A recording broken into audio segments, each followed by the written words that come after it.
காக்கும் கரை விநாயகருக்கு சரணம், பூண்டி மகானுக்கு அரோகரா. ஒரு யோகியாக பல யோக சாதனைகளை புரிந்தும், ஒரு மகானாக பல ஆன்மீக பணிகளை மக்களுக்கு ஆற்றியும், ஒரு கர்நாடக சங்கீத வித்வானாக பல கிருதிகளை இயற்றியும் மக்களுக்கு தொண்டாற்றி ஜீவசமாதியான நெரூர் ஸ்ரீ சதாசிவ பிரம்மேந்திரரை பற்றிய வரலாற்றை நாம் இன்று காணலாம். அவருடைய வரலாற்றை பார்ப்பதற்கு முன்பு அவருடைய பெற்றோரினுடைய வரலாற்றை நாம் சிறிது பார்க்க வேண்டும். ஏன்னா அவர் ஒரு யோகியாக திகழ்ந்தவர். அவருடைய தந்தையார் பெயர் சோமநாத அவதானியார், தாயினுடைய பெயர் பார்வதி அம்மையார். சோமநாத அவதானியார் மதுரையிலே வசித்து வந்தார்கள் முன்பு. ஆனால் அவர் மிகச்சிறிய வயதிலே கல்யாணம் செய்து கொள்ளவில்லை. ஏன்னா அவங்க பிராமணர் குலத்தில் அவதரித்தவர்கள். ஏன்னா சிறிய வயதில் கல்யாணம் நிகழ்ந்துவிடும். ஆனால் இவர் 25 வயதாகியும் கல்யாணமாகாமலே இருந்தாராம், ஒரு யோகியாக தன்னுடைய யோக சாதனைகளை செய்து கொண்டு. ஆனால் அவருடைய வீட்டார் என்ன சொல்கிறாங்க, அப்பா நீ சீக்கிரமாக கல்யாணம் செய்துக்கணும் அப்படின்னு வேண்டுகோள் வைக்கிறாங்க. சோமநாத அவதானியாரும் பார்வதி அம்மையாரை கரம் பிடிக்கிறார். பாருங்க, 25 வயதில் அவருக்கு கல்யாணம் ஆகிட்டு 40 வயதாகியும் குழந்தை பிறக்கவில்லை. மறுபடியும் அவருடைய முன்னோர்கள் என்ன சொல்கிறாங்க, நீ பல ஸ்தல யாத்திரைகளை மேற்கொண்டு பல தெய்வங்களை வணங்கி அப்படி நீ செய்து வந்தாயானால் உனக்கு ஒரு நல்ல குழந்தை பிறக்கும் அப்படின்னு ஆசீர்வாதம் செய்கிறாங்க. அவரும் என்ன பண்ணுறார், சோமநாத அவதானியார் பல இறை ஸ்தலங்களுக்கு செல்கிறார். அங்கே உறையும் இறைவனை வணங்குகிறார். அப்போ அவர் ராமேஸ்வரம் போகிறார். ராமநாத சுவாமியை அவர் தரிசனம் செய்கிறார். அங்கே பாருங்க, அவருக்கு ஒரு ட்விஸ்ட் கிடைச்சது. என்னன்னா, அந்த இறைவனுடைய அருளால் பார்வதி அம்மையார் கருவுறுகிறார். இந்த குழந்தைக்கு என்னன்னு பெயர் வைக்கிறாங்க பாருங்க, சிவராமகிருஷ்ணர் என்ற திருநாமம். ஏன்னா ராமநாத சுவாமியை வேண்டிக் கொண்டு பிறந்த குழந்தை ராமேஸ்வரத்தில் அந்த இறைவனை தரிசனம் செய்யும் பொழுது. இந்த சிவராமகிருஷ்ணனுக்கு கல்வி கேள்வி ஞானங்கள் மிகவும் சிறிய வயதிலேயே மிகவும் சுலபமாக அமைந்தது. ஏன்னா இறைவனுடைய அருட்கடாட்சம் அப்படி. ஏன்னா அவருடைய தந்தையும் ஒரு யோகி. அவர் பல ஸ்தல யாத்திரைகளை மேற்கொண்டு அதனுடைய புண்ணிய பலனின் விளைவாக தோன்றியவர் தான் நம்முடைய நெரூர் சதாசிவ பிரம்மேந்திரர். அவருக்கு சிறிய வயதிலே நல்ல ஞானம். என்ன கற்றுக் கொடுக்கிறார்களோ அதை அப்படியே அவர் உள்வாங்கிக் கொள்கிறார். வேதம், வேதாந்திரம், சாஸ்திரம், சங்கீதம் அனைத்து கலைகளையும் அவருக்கு கற்பிக்கிறார்கள். அத்தனையிலும் அவர் தேர்ச்சி பெறுகிறார். ஆனால் பாருங்க, சிறிய வயதிலேயே அவருடைய தந்தை காலமாகிவிட்டார். சிவராமகிருஷ்ணனுக்கு சிறிய வயதாக இருக்கும் பொழுது அவருடைய தந்தை காலமாகிவிட்டதனால் பார்வதி அம்மையார் தம்முடைய குடும்ப கடமைகளை நன்றாக நிறைவேற்றுகிறார். நல்லபடியாக படிக்க வைக்கிறார். இப்போ இந்த குழந்தைக்கு கல்யாணம் செய்ய வேண்டும் சிவராமகிருஷ்ணனுக்கு. இவர் பெண்ணை பார்த்து விட்டார். ஏன்னா இவருடைய குல வழக்கப்படி சிறிய வயதில் கல்யாணம் செய்ய வேண்டும். ஒரு 12 வயது இருக்கும் பொழுதே கல்யாணம் செய்து விடுவார்கள். ஆனால் பெண்ணுக்கு தக்க பருவம் வந்தால்தான் வீட்டுக்கு அனுப்புவார்கள், மாப்பிள்ளை வீட்டுக்கு. இது சம்பிரதாயம், குல வழக்கம். இப்படித்தான் நடந்தது சிவராமகிருஷ்ணனுடைய வாழ்க்கையிலும். கல்யாணம் ஆயிற்று. ஆனால் பெண் இப்பொழுது பிறந்த வீட்டில் இருக்கிறாள். இன்னும் அந்த வயது வரவில்லை அந்த பெண்ணுக்கு. அதனால பெண்ணுக்கு உரிய வயது வந்தவுடன் என்ன பண்றாங்க, அவளுடைய பெற்றோர்கள் இந்த புகுந்த வீட்டுக்கு அனுப்புகிறார்கள். அப்போ பெரிய ஒரு ஆடம்பரமான கோலாகலமான ஒரு கொண்டாட்டத்தை அவர்கள் மேற்கொள்கிறார்கள். எல்லாரையும் கூப்பிட்டு நல்லபடியாக ஒரு சாப்பாடு போட்டு அறுவகை சுவையோட பெரிய ஒரு சந்தோஷம் அங்கே பரிமாற்றம் நிகழ்ந்து வருகிறது. அப்போதான் பாருங்க, இவருடைய வாழ்க்கையில் ஒரு டேர்னிங் பாயிண்ட் அமையுது சிவராமகிருஷ்ணனுக்கு. பெண் இப்பொழுது புக்ககம் வருகிறாளா, அதற்கான ஏற்பாடுகள் தயாராயிற்றா, சாப்பாடெல்லாம் தயாராகி கொண்டிருக்கிறதா.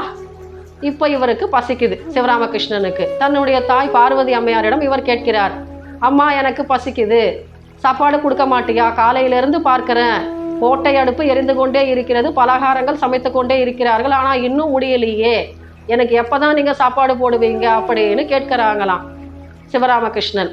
அப்போது பார்வதி அம்மையார் சொல்கிறாங்களாம், பாருங்க கொஞ்சம் பொறுத்துக்கப்பா, எல்லாம் தயாராகிடும், இன்னும் ஒரு நாழிகை கழித்து நாம் சாப்பிட்டுடலாம் அப்படின்னு சொல்கிறாங்களாம். சிவராமகிருஷ்ணனுக்கா கொஞ்சம் அதிர்ச்சியாக போய்விட்டது. ஏன்னா கல்யாணம் ஆகி இப்போதான் அந்த அம்மா உள்ளே வந்திருக்காங்க, அதுக்குள்ளேயே இவ்வளவு கஷ்டமா? அப்போது சம்சார சாகரம் ரொம்பவும் கஷ்டம் போல இருக்கே, நாம் இதில் நீந்தி தான் ஆகணுமா? நமக்கு வேறு வழி கிடையாதா? நாம் வேறு தீர்வை மேற்கொண்டா என்ன? இப்படிப்பட்ட எண்ணங்கள் அவருடைய மனதிலே ஓடிக்கொண்டிருக்கின்றன. என்ன பண்ணுறாரு அவர்? தப்பிச்சு ஓடிடலாம்னு முடிவு பண்ணியாட்டார். என்ன பண்ணுறாரு? அந்த வீட்டை விட்டு வெளியே வந்துடுறாரு, தன்னுடைய பிறந்த வீட்டை விட்டு. நல்லா படிச்சிருக்காரு, நல்ல கேள்வி ஞானம் இருக்கு. ஆனால் என்ன பண்ணுறாரு? சம்சார சாகரம் பிடிக்கவில்லை என்று வெளியே வந்து விடுகிறார். வந்துட்டு என்ன பண்ணுறாரு? காஞ்சிபுரம் போகிறார். அங்கே காஞ்சி மடத்திலே அவர் அத்வைத வேதாந்தம் படிக்கிறார். அப்போது 57வது பீடாதிபதியாக இருக்கிறார் பரசிவேந்திர சரஸ்வதி சுவாமிகள். அவரிடம் சென்று இவர் தம்மை குருவாக அவர் இருக்கும்படியும் தாம் சீடராக இருக்கும்படியும் அவர் விண்ணப்பிக்கிறார். என்னை சீடனாக ஏற்றுக்கொள்வீர்களா அப்படின்னு கேட்கிறாரு. ஆனால் அவர் என்ன ஒரு நிபந்தனை விதிக்கிறார்? ஏன்னா நீங்கள் காஞ்சி மடத்துக்கு போனீங்கன்னா அங்கே நீங்கள் சீடராக இருக்க வேண்டும் என்று சொன்னால் நீங்கள் சந்நியாசம் மேற்கொள்ளணும். இது கண்டிஷன். அவருக்கா ரொம்பவும் சந்தோஷம் சிவராமகிருஷ்ணனுக்கு. ஏன்னா அவர் தான் சம்சார சாகரம் வேண்டாம்னு முடிவு பண்ணிட்டு வெளியே வந்துட்டார் இல்லையா? அதனால் சரி, அவருக்கு இப்போது சந்நியாச தீட்சை கொடுக்கப்பட்டது அவருடைய குருவால். இப்போது சந்நியாச வாழ்க்கை மேற்கொண்டாயிற்றுன்னா அவருக்கு வேற ஒரு நாமகரணம் சூட்டியாகணும், வேற பெயர் வைக்கணும். என்ன பெயர் வைக்கிறார் குருநாதர்? சதாசிவ பிரம்மேந்திர என்ற திருநாமத்தை சூட்டுகிறார். அவர் தெரிந்து வைத்தாரோ அல்லது தெரியாமல் வைத்தாரோ, ஆனால் அருமையான பெயர். ஏன்னா சதா பிரம்மத்திலே அவர் திளைக்க வேண்டியதாக இருந்ததல்லவா எதிர்காலத்தில். குருவுக்கு தெரிந்துதான் வைத்தார் போலும்.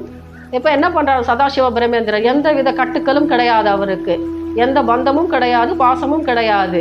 மிக சுலபமாக அவர் தம்முடைய யோக சாதனைகளை மேற்கொள்கிறார். தியானம் பண்ணுறாரு, நிஷ்டையில் உட்கார்றாரு, ஒரு யோகியாக தன்னுடைய செயல்பாட்டை துவங்குகிறார்.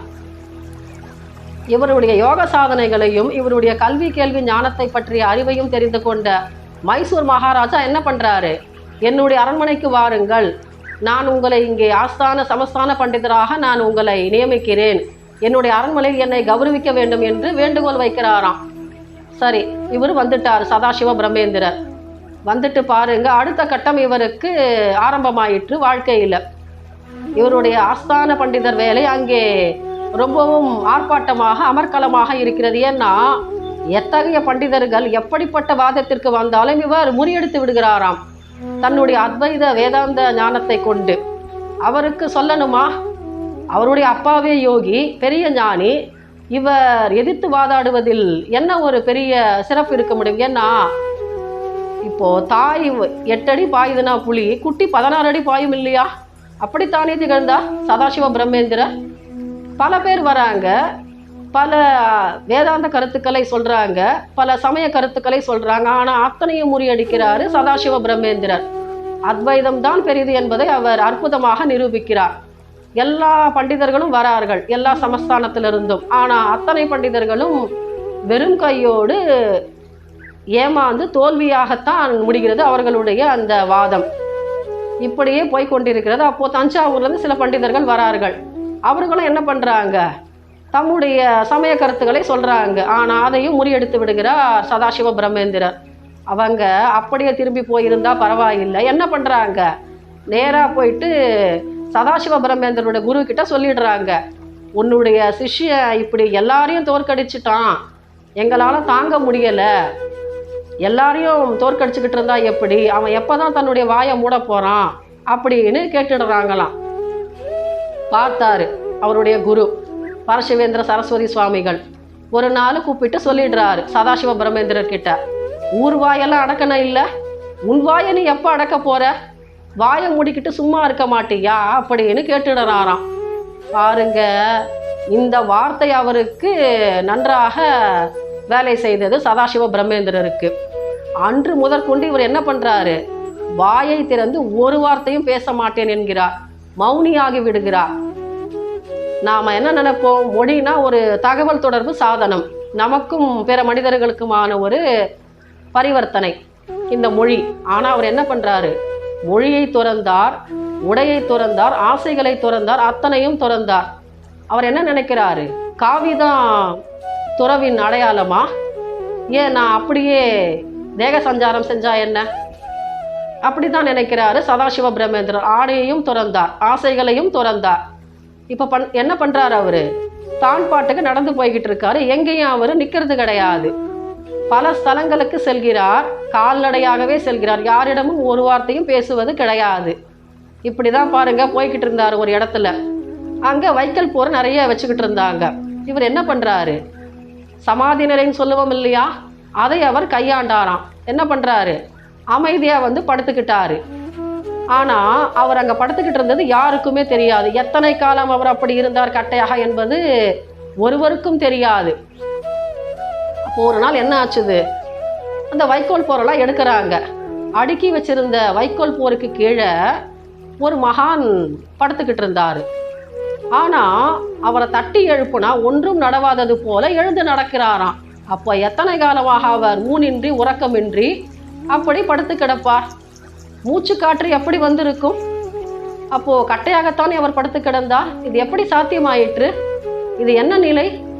சமாதி நிலை அல்லவா? எல்லாரும் வணங்குறாங்களாம். இது ஒரு அற்புதமாக சொல்வார்கள். ஏன்னா சமாதி நிலை எளிதில் வாய்த்து விடாது. நாம் பார்த்திருக்கலாம் யோக சாதனைகளிலே இது 8வது நிலை, கடைசி நிலை இது. ஆனால் இதை அவர் அனாயாசமாக செய்கிறார் சதாசிவ பிரம்மேந்திரர். ஒரு தடவை என்ன நடக்குது, அவர் காவிரி கரையோரமாக நடந்து வருகிறார். கொடுமுடி என்பது அந்த ஊரின் பெயர். அவர் அங்கே நடந்து போய்கிட்டு இருக்காரு. அப்போது காவிரி ஆற்றில் வெள்ளம், நிறைய வெள்ளம், இருகரைகளையும் தொட்டு கொண்டு ஓடுகின்ற நீர். அப்போ மக்கள்லாம் என்ன சொல்கிறாங்க, ஐயா நீங்கள் அந்த ஆற்றங்கரை ஓரமாக செல்லாதீர்கள், ஏன்னா நீர் அடித்து போய்விடும் அப்படின்னு அறிவுறுத்துறாங்க. ஆனால் இவர் ஒன்றத்தையும் கவனிக்கலை, இவர் பாட்டுக்கிட்டு போய்கிட்டே இருக்காரு.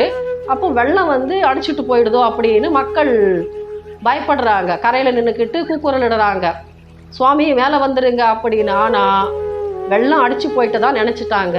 3 மாதம் கழித்து தெரிகிறது கோடை காலம் வந்தது, வாய்க்கால் வெட்டணும். அப்போது மண்வெட்டி கொண்டு தோண்டும் பொழுது அந்த தொழிலாளி பதறுகிறான். ஏன்னா ரத்தம் இருக்கிறது வெட்டுப்பட்ட இடத்துல. எல்லாரையும் கூப்பிட்டு காண்பிக்கிறான். அப்போது எந்த சாமியார் ஆற்றோடு அடித்து கொண்டு போய்விட்டார்னு நாம் நினச்சோமோ அவர் உள்ளே இருக்காரு. காற்று கூட போக முடியாதே மணலுக்குள்ளே, எப்படி இருந்தார் அப்படி?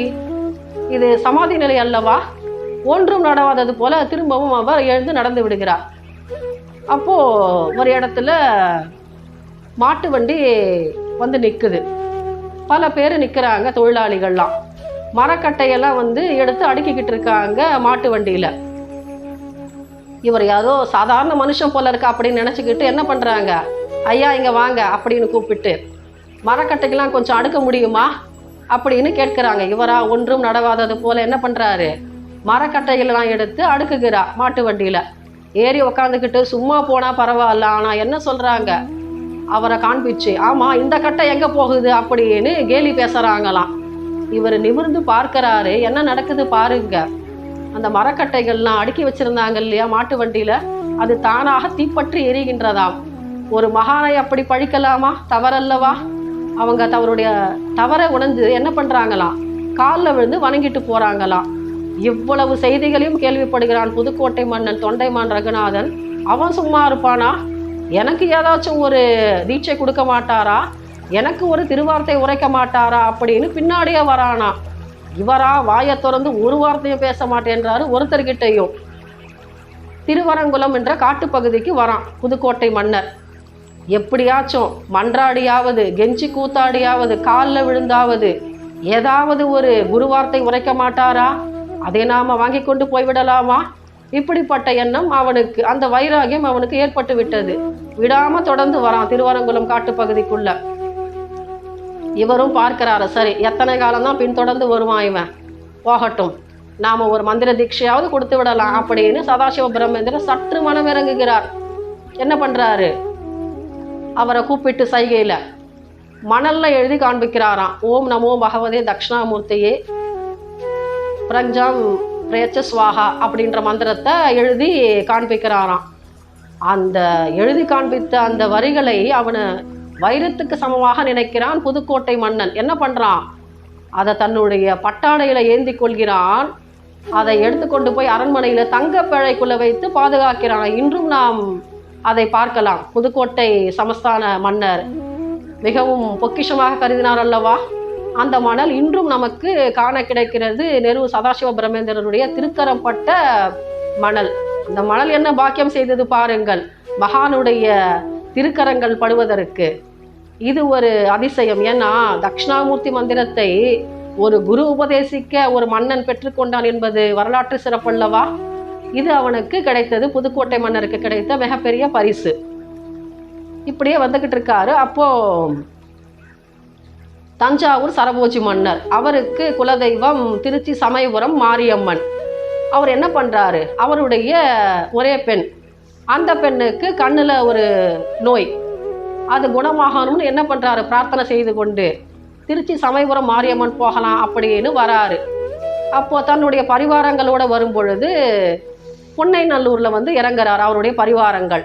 அங்கேயே கொஞ்ச காலம் தங்குறாங்க. அப்போ ஒரு குரல் கேட்குதான், அவருடைய உள்ளுணர்வு அப்படி நினைக்குது, என்னன்னா நான் இங்கே தான் இருக்கிறேன், உன்னால் கண்டுபிடிக்க முடியலையா அப்படின்ற ஒரு வாசகம். இது அவருக்கு தெரியுதே தவிர, ஆனால் எங்கே இருக்காங்க அம்மன்னு அவரால் கண்டுபிடிக்க முடியலை. அப்போது மகான் இருக்கிறாரு, சதாசிவ பிரம்மேந்திரர்.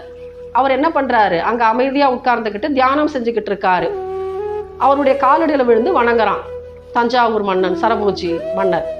என்ன பண்ணுறாரு, சுவாமியே எனக்கு வழிகாட்டக்கூடாதா, என்னுடைய குலதெய்வம் இங்கே எங்கேயோ இருக்குதுன்னு எனக்கு அறிவுறுத்துது, ஆனால் எங்கன்னு என்னால் கண்டுபிடிக்க முடியல, நீங்கள் வழிகாட்டக்கூடாதா அப்படின்னு கேட்கும் பொழுது அவர் நிஷ்டையில் அமர்ந்து பார்க்கிறாராம். ஒரு புற்று தென்படுகிறது. அவர் என்ன பண்ணுறாரு, மணலால் எழுதி காண்பிக்கிறாரு, சந்தனம் ஜவ்வாது எல்லாத்தையும் கொண்டு வா, பச்சை கற்பூரத்தை எல்லாம் அப்படின்னு.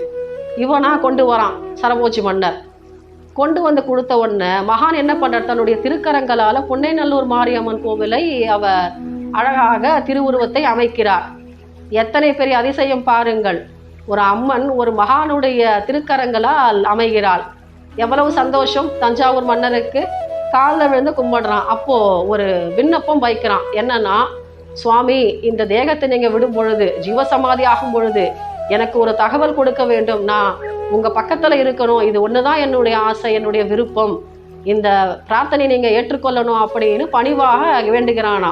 அவரும் சம்மதம் கொடுத்து விட்டு அங்கிருந்து வருகிறார். கால்நடையாகவே பல ஊர்களுக்கு செல்கிறார். அப்போது தேவதானப்பட்டியில் காமாட்சி அம்மன் கோவிலை நிறுவுகிறாராம். நாம் நினைக்கலாம், காஞ்சி காமாட்சி அம்மன் கோவில் இருக்கும் பொழுது தேவதானப்பட்டியிலே ஒரு காமாட்சி அம்மன் கோவிலை நிறுவுவதற்கான காரணம் தான் என்ன? ஏன்னா நாம் காமாட்சி அம்மனை காஞ்சிபுரத்தில் தான் போய் பார்க்கணும்னு கிடையாது. ஏன்னா அங்கே ஊர் மக்கள் வந்து பார்க்கலாம் இல்லையா? அப்படித்தான் நினைக்கிறார் சதாசிவ பிரம்மேந்திரர். அப்போ என்ன பண்ணுறாரு, அங்கே ஒரு காமாட்சி அம்மன் கோவிலை நிறுவுகிறார். அதற்கு ஸ்ரீசக்கரத்தை வரைந்து பிரதிஷ்டையும் செய்கிறார். அதே போல கரூரிலே கல்யாண வெங்கடேச பெருமாள் கோவிலை நிறுவுகிறார். அங்கே ஒரு ஜனாகர்ஷ்ண சக்கரத்தை அவர் வரைந்து பிரதிஷ்டை செய்கிறார். ஏன்னா நீங்கள் வெங்கடாஜலபதியை தரிசனம் செய்யணும்னா திருமலைக்கு போய் தான் தரிசனம் செய்யணுன்ற அவசியம் கிடையாது. கரூரிலும் நீங்கள் தரிசனம் காணலாம் வெங்கடாஜலபதியை. அடுத்தது தஞ்சாவூரிலே பிரசன்ன வெங்கடாஜலபதி கோவிலிலே அனுமாருடைய விக்கிரகத்தை அவர் பிரதிஷ்டை செய்கிறார். பின்பு பாருங்கள் எத்தனை பெரிய அதிசயத்தை எல்லாம் அவர் நிறுவுகிறார் என்று. நாகநாத சுவாமி கோவில் ராகு பகவானுக்குரிய தலம், அங்கே கணபதிக்குரிய எந்திரத்தை வரைந்து பிரதிஷ்டை செய்கிறார். இப்படி பல அதிசயங்களையும் அற்புதங்களையும் மக்களுக்கான அறப்பணிகளையும் ஆற்றிக்கொண்டே இருக்கிறார் தம்முடைய வாழ்நாளிலே. 18ஆம் நூற்றாண்டிலே வாழ்ந்த யோகியான சதாசிவ பிரம்மேந்திரர். நாம் சங்கீதத்தில் அவர் பெரிய ஞானின்னு சொன்னோம் இல்லையா? நீங்கள் பல கச்சேரிகளில் கேட்டிருக்கலாம், மானச சஞ்சரரே என்ற பாடல். அந்த பாடலை இயற்றியவர் சதாசிவ பிரம்மேந்திரர். எத்தனை பேருடைய உள்ளங்களை கொள்ளை கொண்ட பாடல் அது. சர்வம் பிரம்மமயம், இந்த பாடலும் அவர்தான் இயற்றியிருக்கிறார். பல நூல்களையும் அவர் இயற்றியிருக்கிறார். சிறு குழந்தைகள் அவரை நாடி வருகின்றன. மதுரையில் அப்போ சித்திரை திருவிழா. எல்லாம் வந்து என்ன பண்ணுறாங்க, சதாசிவ பிரம்மேந்திரர் கிட்ட சின்ன சின்ன பசங்க, தாத்தா மதுரையில் சித்திரை திருவிழா, எங்களை அழைச்சிக்கிட்டு போக மாட்டியா, எங்கள் கிட்ட காசெல்லாம் கிடையாது, ரொம்ப கொண்டாட்டமாக இருக்குமாமே, ரொம்ப சிறப்பாக இருக்குமாமே, என்னை கூட்டிக்கிட்டு போகக்கூடாதா அப்படின்னு கேட்கும் பொழுது எத்தனை கருணை உள்ளம் பாருங்கள் சதாசிவ பிரம்மேந்திரருக்கு. தன்னுடைய தோல் மேலெல்லாம் குழந்தைகளை ஏற்றிக்கொள்கிறாராம். கண்ணை மூடி கண்ணை திறந்தால் எங்கே இருக்கிறார்களாம், மதுரையில் இருக்கிறார்களாம். சித்திரை திருவிழாவை காண பார்த்து கொண்டிருக்கிறார்களாம். ரொம்பவும் சந்தோஷம் குழந்தைகளுக்கெல்லாம். என்ன, குழந்தைகளை அவர் குதூகலித்து விட்டார் அல்லவா, அவர்களுடைய உள்ளத்தை கொள்ளை கொண்டு விட்டார் அல்லவா சதாசிவ பிரம்மேந்திரர். இப்போ பாருங்க, பல அதிசயங்களையும் அற்புதங்களையும் நிகழ்த்தினார் என்று நாம் பார்த்தோம் அல்லவா? அவருக்கு ஒரு எண்ணம் தோன்றுகிறது, சரி நாம் ஜீவசமாதி ஆகலாம், நம்மளுடைய இந்த தேகத்தை விட்டுவிட்டு நாம் அருள் ஒளியை பரப்பி கொண்டிருக்கலாம் என்ற எண்ணம் அவருக்கு வந்துவிட்டது. அவர் என்ன பண்ணுறாரு, ஜீவசமாதி ஆகணும்னு முடிவு பண்ணதுக்கு அப்புறமா திருச்சி நெரூருக்கு வராரு. அங்கே அவருக்கான இடத்தை அவர் தேர்ந்தெடுத்து விடுகிறார். மணலில் எழுதி காண்பிக்கிறாராம், நான் இந்த நாளில் சமாதியாக போகிறேன் அப்படின்னு. எல்லாம் தயாராகிடுது. வில்வம், கல் உப்பு, சந்தனம், விபூதி எல்லாமே தயாராக வச்சுடுறாங்க. குழியையும் அழகாக அமைத்து விடுகிறார்கள். குறிப்பிட்ட நாளன்று பாருங்க, அவர் என்ன விண்ணப்பிச்சார்? தஞ்சாவூர் மன்னர், புதுக்கோட்டை மன்னரெல்லாம் ஜீவசமாதியாகும் போது எங்களுக்கு தெரிவிக்க வேண்டும்னு சொன்னாங்க இல்லையா? அப்போ ஓலை புறப்படுகிறது எல்லாருக்குமே. மைசூர் மகாராஜாவும் வருகிறாராம், புதுக்கோட்டை மன்னர் தொண்டைமான் ரகுநாத அவரும் வருகிறார், தஞ்சாவூர் சரபோஜி மன்னரும் வருகிறார். எல்லாரும் பார்த்து கொண்டிருக்க இவர் ஜீவசமாதி ஆக போகிறார். மணல்ல எழுதி காண்பிக்கிறாராம், நான் ஜீவசமாதியான 9ஆம் நாள் இந்த சமாதியிலே தானாக வில்வம் முளைக்கும். 10ஆம் நாள் காசியிலிருந்து ஒரு பிராமணர் வருவார், அவர் ஒரு பானலிங்கத்தை கொண்டு வருவார், அதை என்னுடைய ஜீவசமாதியில் நீங்கள் பிரதிஷ்டை செய்ய வேண்டும் என்று அவர் சொல்லிவிடுகிறார். மணலிலே எழுதி காண்பித்து விடுகிறார். எல்லாம் தயாராயிற்று. பெரிய ஜனத்திரள், எல்லா மக்களும் கொஞ்சம் அழுகையோடும் கவலையோடும் வருகிறார்கள். குழந்தைகளுக்கெல்லாம் ரொம்பவும் கஷ்டம். ஏன்னா குழந்தைகள் ஆசைப்பட்டார் போல சித்திரை திருவிழாவை காண்பித்தார் அல்லவா? குழந்தைகள்லாம் கண்ணீரோடு வராங்களாம். அப்போ அவர் என்ன பண்ணுறாரு, ஜனத்திரளை நீந்தி உள்ளே வராராம். அந்த சமாதி குழிக்குள்ள வந்துட்டு தன்னுடைய ஸ்தூல விடலை நெரூரில் விடுறாரு. அவருக்கு 3 சமாதிகள் உள்ளன. நெரூரிலே அவர் சூல உடலிலே சமாதி ஆகிறார். இன்னொன்று மானாமதுரிலே சூட்சும உடலில் அவர் சமாதி அடைகிறார். கராச்சி பாகிஸ்தானிலே அவருக்கு ஒரு சமாதி இருப்பதாக சொல்கிறார்கள். அது காரண உடலில் அவர் சமாதியானதாக வரலாறு. அவர் தன்னுடைய யோக சித்தியால் துருக்கி நாட்டுக்கும் சென்று வந்ததாக தகவல் உண்டு. ஏன்னா அவருக்கு அனிமா, லகிமா, மகிமா முதலிய அஷ்டமா சித்திகளும் அத்துப்படி, நவகண்ட யோகமும் தெரியும். பெரிய மகான் அல்லவா? எவ்வளவு ஒரு புண்ணியம் செய்திருக்க வேண்டும் அவருடைய வரலாற்றை நாம் கேட்பதற்கும் அவருடைய பெயரை சொல்வதற்கும். அப்படிப்பட்ட சிறப்புமிக்க மகான் சதாசிவ பிரம்மேந்திரர். அவருடைய ஜீவசமாதியில இன்றும் அதிர்வலைகள் இருக்கின்றன. ஆன்மீக அன்பர்கள் அங்கே தேடி நாடி வந்தால் அவருடைய அருளை எளிதாக பெற்றுவிடலாம். இறை ஒளி அங்கே இன்னமும் ஒளிபரப்பி கொண்டிருக்கிறது. நம்முடைய வாழ்க்கையை ஒளி கூட்ட நாம் இறையுணர்வோடு சென்று அந்த ஜீவசமாதிகளை சந்தித்தால், நாம் வேண்டினால் நம்முடைய நியாயமான கோரிக்கைகள் மிகச் சுலபமாக நிறைவேறும் என்பதில் எவ்வித ஐயமும் கிடையாது. இவ்வளவு நேரமும் நாம் சதாசிவ பிரம்மேந்திரனுடைய அருமையான வரலாற்றை கேட்டுக்கொண்டிருந்தோம். அவருடைய திருவடிகளில் பணிந்து நம்முடைய பிரார்த்தனைகளை செலுத்துவோம். அவருடைய இறை அருளை நாம் பெறுவோம் என்று சொல்லி வாய்ப்பளித்தமைக்கு நன்றி கூறி விடைபெறுகிறேன். மீண்டும் சந்திப்போம் ஒரு நல்ல அருளாளருடைய சந்திப்பிலே. காக்கும் கரை விநாயகருக்கு சரணம், பூண்டி மகானுக்கு அரோகரா.